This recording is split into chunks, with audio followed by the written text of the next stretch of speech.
बहुत बड़ी खबर कि वफाकी हुकूमत ने पाकिस्तान तहरीक इंसाफ पर पाबंदी आयद करने का फैसला कर लिया है।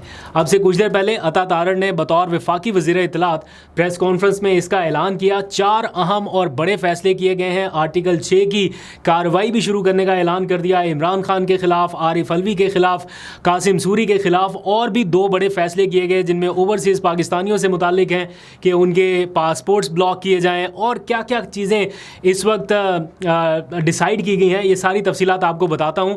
बहुत सारे फ़ोन अभी भी आ रहे हैं। बहुत सारे लोग अचानक से पैनिक हो गए और पूछ रहे हैं कि अब क्या होगा। बहुत सारी कन्फ्यूजन है, बहुत सारे सवालात हैं। आई अंडरस्टैंड कि ये डिसीजन कोई छोटे मोटे डिसीजन नहीं है और इनका इम्पैक्ट है। अगर किसी जमात को कलअदम करार दिया जाता है उसके क्या कॉन्सिक्वेंसेस हो सकते हैं। वो पाकिस्तान में ऑपरेट नहीं कर सकती, अपने दफातर नहीं खोल सकती, फंडिंग नहीं ले सकती और भी बहुत सारी चीज़ें होती हैं। लेकिन बहुत ज़्यादा पैनिक करने की ज़रूरत नहीं है क्योंकि ये फ़ैसला बराह रास्त हुकूमत के इख्तियार में नहीं है। अगर होता तो ये शायद बहुत पहले हो चुका होता या हुकूमत इसको कर चुकी होती। ये एक तरह से आज जो कुछ डिसाइड किया गया है, अनाउंस किया गया है, बेसिकली मुझे ये लग रहा है कि ये रद्द अमल है सुप्रीम कोर्ट के ताज़ा तरीन फ़ैसले के हवाले से। यानी पिछले कुछ अरसे से हमने देखा कि पीटीआई को जो स्पेस नहीं दी जा रही या उनको धकेल के एक ऐसी जमात में शामिल कराया गया पीटीआई के कारकुनान को कि पीटीआई का नाम ही छीन लिया जाए या नाम डिस्कस ही ना हो या उनके नाम के साथ पीटीआई की बजाय सुन्नी इत्तेहाद कौंसिल लग जाए। लेकिन सुप्रीम कोर्ट ने जो उस चीज़ को ओवरटर्न कर दिया और ये कहा कि PTI was and is a political party, ये उसका रद्द अमल नज़र आ रहा है कि हमने इतने टाइम जो कोशिश की कि पीटीआई का नामो निशान ख़त्म हो जाए, अब तो सुप्रीम कोर्ट ने स्टैंप लगा दी कि पीटीआई थी भी और है भी, और कहीं ये रह ना जाए इसके लिए ये बेसिकली मूव की गई। तो मैं आपकी क्लैरिटी के लिए बता देता हूँ कि वफाकी हुकूमत बराह रास्त किसी सियासी जमात के ऊपर पाबंदी नहीं लगा सकती। उसके लिए वफाकी हुकूमत को एक रेफरेंस भेजना पड़ता है सुप्रीम कोर्ट ऑफ पाकिस्तान में। सुप्रीम कोर्ट में जब ये रेफरेंस भेजेंगे तो क्या प्ली ली जाएगी, क्या कहा जाएगा, उसमें इन्होंने चीज़ें जल्दी से बता दी। मैं यहाँ पे बता देता हूँ आपका टाइम ज़ाया किए बगैर।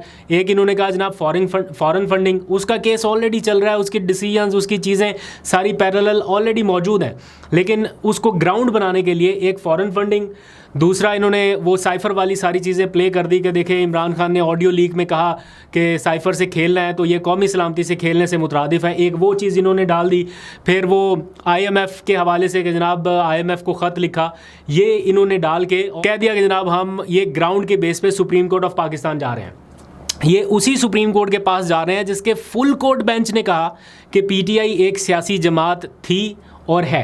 अब उसी सुप्रीम कोर्ट के पास जा रहे हैं कि जनाब पीटीआई के ऊपर पाबंदी लगा दी जाए। आप इमेजिन करें कि सिर्फ बल्ले का निशान गया था, यानी बल्ला छीना गया था, तो सारे जजेस ने बैठ के ये कहा कि ये फ़ैसला ठीक नहीं था। मतलब सब ने कहीं ना कहीं किसी ना किसी अंदाज में ये बात की और उसका क्या नताइज भुगतने पड़े सुप्रीम कोर्ट से लेके इलेक्शन कमीशन, पूरे मुल्क को एक अजीब क्योस जैसी सिचुएशन रही। सिर्फ बल्ले का निशान छीना था, पार्टी भी थी, पाबंदी भी नहीं थी, सब कुछ सिर्फ एक फ़ैसले की वजह से इतना क्योस हुआ।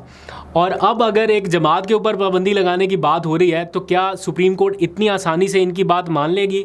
और अगर तो ये चीज़ काजी फाइज ईसा साहब के पास जानी है, ज़ाहिर बात है बेंच उन्होंने बनाना है, तो मेरा नहीं ख्याल कि ये कोई उस तरह का बेंच बनना चाहिए 2-3 रुकनी जिसने जनाब वो बल्ले का निशान वापस ले लिया था। 24 घंटे में हेयरिंग हुई और बल्ले का निशान वापस। इसके ऊपर भी अगर ये गया सुप्रीम कोर्ट में तो ऑब्वियसली कोई ना कोई फुल कोर्ट बेंच ही बनेगा, अदरवाइज़ पीटीआई एतराज़ कर देगी या बाकी जमातें। अभी बड़े स्टेजेस बाकी हैं, ये इतनी जल्दी चीज़ कंक्लूड नहीं होने वाली। तो ये बेसिकली एक फ्रस्ट्रेशन या रिएक्शन आप कह लीजिए वफाकी हुकूमत की जानिब से जो आया है कि क्यों पीटीआई को एक सियासी जमात के तौर पे बताया जा रहा है, जबकि रीसेंट ट्रैक में सारी एफर्ट ये रही है कि उनका नाम मंजर आम से हटाया जा सके। फिर आर्टिकल 6, ये दूसरा बड़ा फ़ैसला किया गया। टोटल 4 फैसले हैं। दूसरा बड़ा फ़ैसला आर्टिकल 6 के हवाले से है। ये फ़ैसला भी वफाकी हुकूमत अपने तौर पे किसी के ऊपर आर्टिकल 6 इस तरह से नहीं लगा सकती। ये मामला भी पहले वफाकी काबीना के पास जाएगा, वफाकी काबीना उसकी मंजूरी देगी, दैन ये सुप्रीम कोर्ट के पास जाएगा। मैं इसके बारे में मज़ीद भी कंफर्मेशन ले लूँगा। पीटीआई के ऊपर या किसी सियासी जमात के ऊपर पाबंदी के हवाले से तो मैं श्योर हूँ कि वो सुप्रीम कोर्ट का इख्तियार है, ना इलेक्शन कमीशन का, ना वफाकी हुकूमत का। अगर ये इख्तियार इलेक्शन कमीशन या वफाकी हुकूमत के पास हो तो हुकूमतें तो किसी सियासी जमात को बर्दाश्त ही ना करें, पाबंदी लगा दें।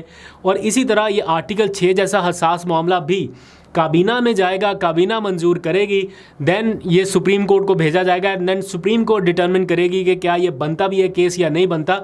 अगर ये केस बनता होता या सुप्रीम कोर्ट इतनी बार इसका हवाला दे चुकी है तो मेरा ख्याल है अब तक सुप्रीम कोर्ट कोई ना कोई कार्रवाई इनिशिएट कर चुकी होती। अब